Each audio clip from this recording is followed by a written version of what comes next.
So amazingly, it's been about a year since Lincoln arrived for the first time. What do you recall from that first week when you guys were still practicing for the Cal game and he was observing? What was that like, just having him around? Yeah, it was a pretty interesting time. Our season, that was our last game. We weren't going to play in a bowl game. But we could see him kind of on the field and around, but we didn't really get a chance to talk to him. So I think there was a lot of uncertainty, like what will happen, what's going to happen. But I think there was a little bit of excitement too from guys. I think practice that week was a little bit sharper, a little bit more up-tempo. Definitely, looking back, it's pretty funny to look back at that time and then to see where we are now. Did you sense that guys felt like they were kind of auditioning in practice, knowing that some of the new staff was watching? Yeah, definitely. I know, Lincoln had a meeting with the team, and, they said that he would be watching practice, and I think, guys thought, you want to show off your skill and show off how your practice habits and all that. So it was definitely a little bit more juiced up. How are you feeling just going into senior week and senior night? Yeah, excitement. Obviously it's a huge game, and last one in the Collie, so there'll be a lot of emotions. But at the same time, it's a big game, and so it's business as usual. And I think after, probably those emotions will hit me even more. Do you feel as a leader there's much that needs to be done to combat emotional letdown coming off such a big win against UCLA? Yeah, I definitely think so.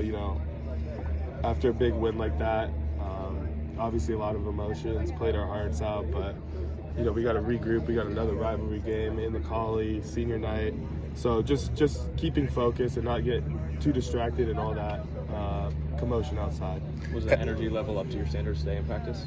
I think there's some ebbs and flows. I think the energy was lacking at some parts, but we picked it up, and I think that's going to be a key point for us, is just to block out all the outside distractions that are happening and focus on us. Have you thought about this being your last home game there? Yeah, a little bit, but I've tried not to, but it's definitely going to be emotional, mean a lot to me, and hopefully get the win and just go out with a bang. And I appreciate Trojan Nation and Trojan family, and I'm excited. Caleb is the betting favorite right now for Heisman Trophy. What have you seen from him this year that's really proven to you that he's deserving of that level of honor? Yeah, he's just a gamer. He makes some incredible plays. Blocking for him during the game, I don't always get to see what's behind me per se. So when I go back and watch the film, I'm like, wow, he really made a huge play here when I thought it was maybe just like a routine throw. So things like that, obviously playing with him on the field is special, but then when you rewatch that tape, you really get to see like he's a playmaker, and he makes a lot of plays for us. And he's also just a leader, great guy.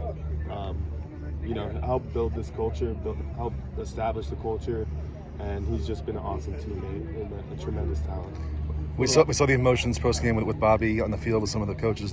What's it been like with him the last week and you guys being there for him? Yeah, obviously it's a super tough week for him, and we just try to rally around him, show him love, show him support, and he went through it. There was a lot of emotions, and especially after that win, we were all happy to do it for him and do it for U of VA, and we wish them the best, and it was touching to see Bobby like that, and I just know it meant a lot. It meant a lot for UVA, and he actually had a ton of buddies, past teammates that were there at the game, so that just made it all the more special. What allowed you guys to take over on the ground against the UCLA defense?